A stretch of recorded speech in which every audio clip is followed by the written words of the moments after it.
Hi and welcome to the Cloaked Hedgehog's YouTube channel. Today we're going to talk about encounters in the Four Corners area, and this will be a two-part episode because there are 4 states to cover. In the Four Corners we'll find both typical dogmen, if there's anything particularly typical about them, and also the classic Skinwalker type. So buckle up and let's go to the Four Corners area. This story comes from mysteriousuniverse.org. It's from a man called Colin Perkins who saw something weird in Tempe, Arizona. 4 teenagers walked into the Shalimar golf course under the cover of darkness. The course is in a highly populated residential area of the city, so the group tried to keep quiet, walking along a line of palm trees next to a wall. Then their world changed. "We were there talking," Perkins said. "My girlfriend says something like, 'Hey, something just jumped out of that palm tree.' A few seconds later she lets out a blood-curdling scream. Just pure, shocked terror. Perkins turned and saw something he had only seen in the movies. There's a creature lumbering along the wall towards us," Perkins said. "It was as tall as me, 6 foot, hunched over, huge snout like a werewolf. The beast lunged towards the teens and they took off. It was chasing after us," Perkins said. "I just turned and ran. I didn't think to look back."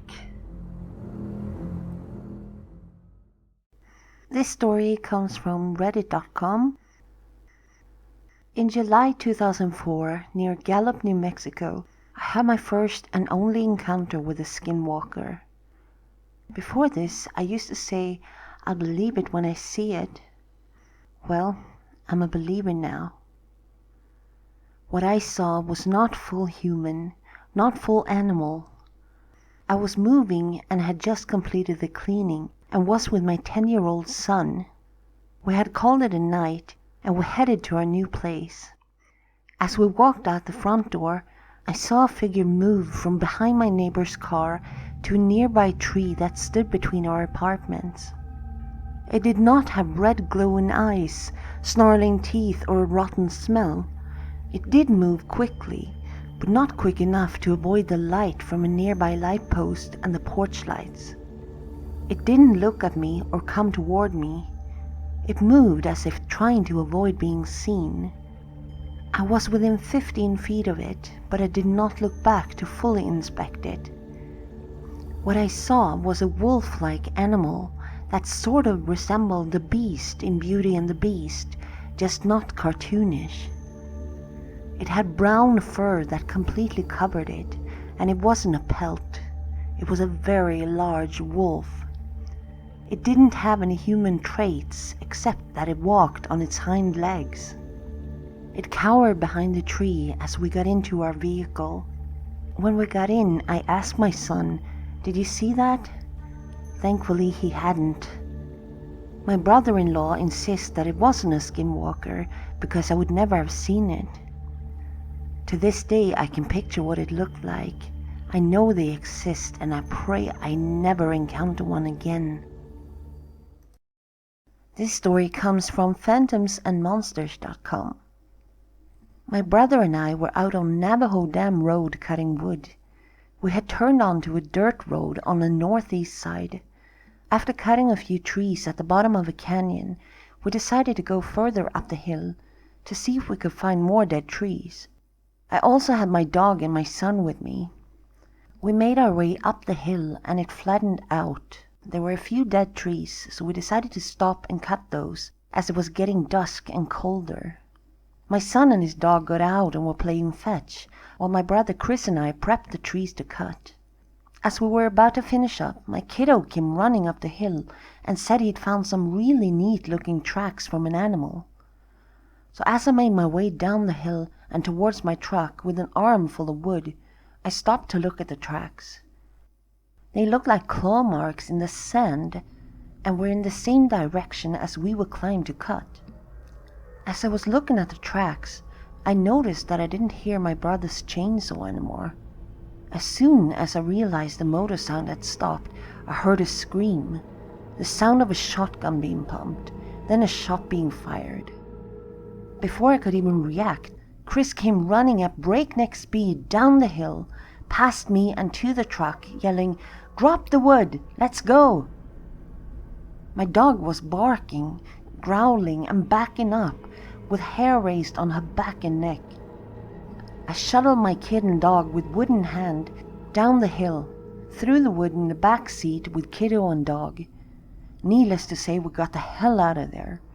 My brother refused to speak until we were on the main road and almost to Aztec. While he was cutting wood, he'd had the feeling of being watched. Thinking that I was playing a trick on him, he sat his running chainsaw down and went to catch me in the act before I could scare him.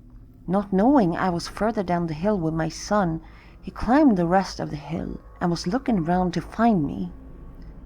He saw us down by my truck and also saw a shadow opposite him by a sandstone cluster to his right. We always carry a gun with us while we cut. You never know what kind of creatures one may encounter out there. He popped off a shot to get my attention and also took a shot at whatever it was that he had seen. He told me it ran between the rock ledge and some bushes. I didn't want to waste time to try and take another shot at it. Before the second shot, the chainsaw stopped because it had run out of gas, which was how I was able to hear the gun being cocked and fired. It scared him so bad that he refuses to go back out that way to collect wood.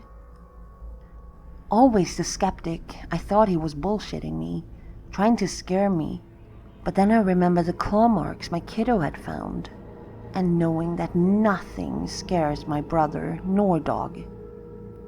He said the thing he saw was a good 7 feet tall, if not taller, and hairy all over with a wolf's face and eyes. He caught a slight glimpse before it slipped between the brush and stones. I was kinda laughing at him in my head until I remembered those claw marks on the ground.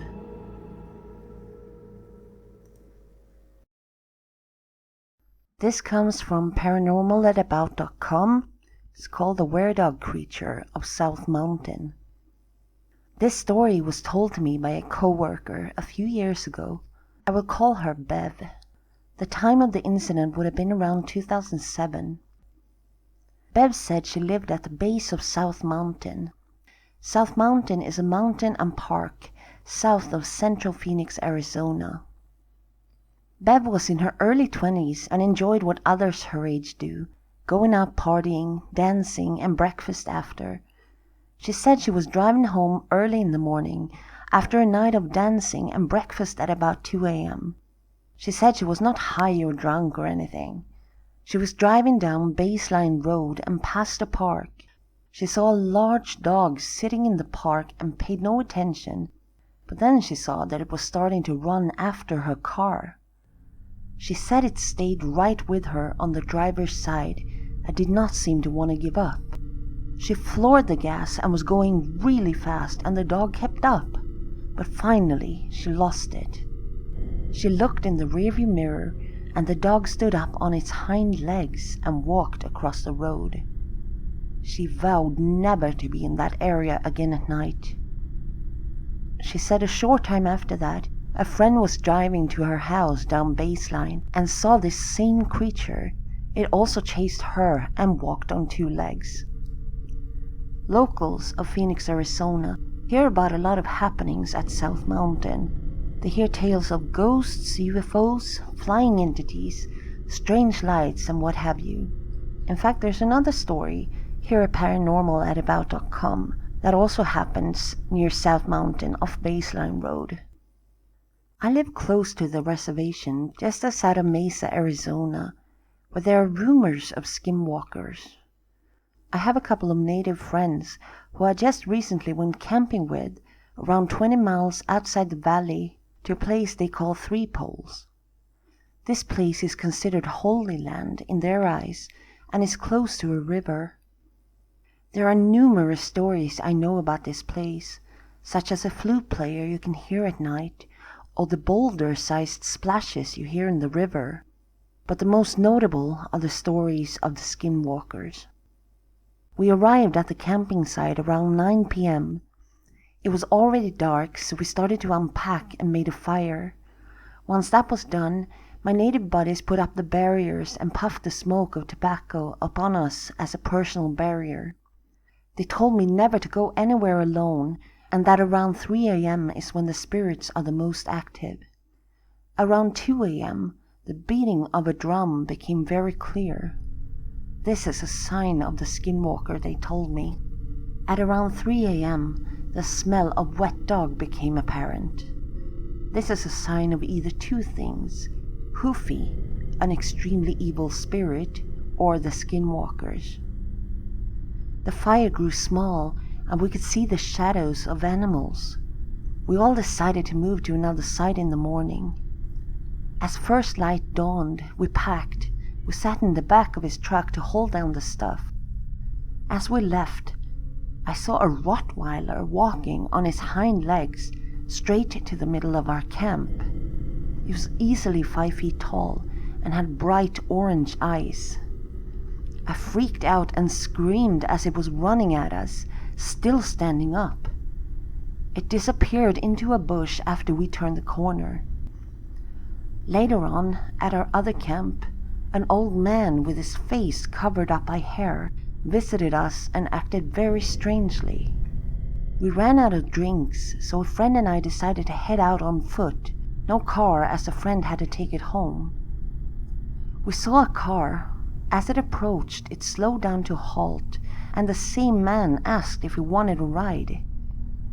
We said no, because by this time my friends had told me that the man was a Skinwalker.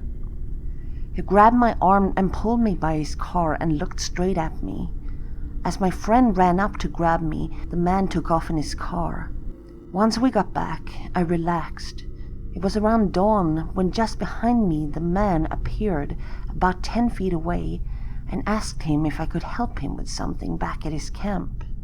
As he did, 2 trucks came around the corner to head further into the grounds. He watched them as they passed, and then all of a sudden he bolted after them. I was astonished seeing this 60-year-old man chasing down a car. My native friends put up a salt barrier. I heard sounds all night, but never saw anything after that. That was all for today, but the next episode should be up in 2-3 days as usual. Subscribe to my channel, comment if you like, and be safe, and I'll see you next time.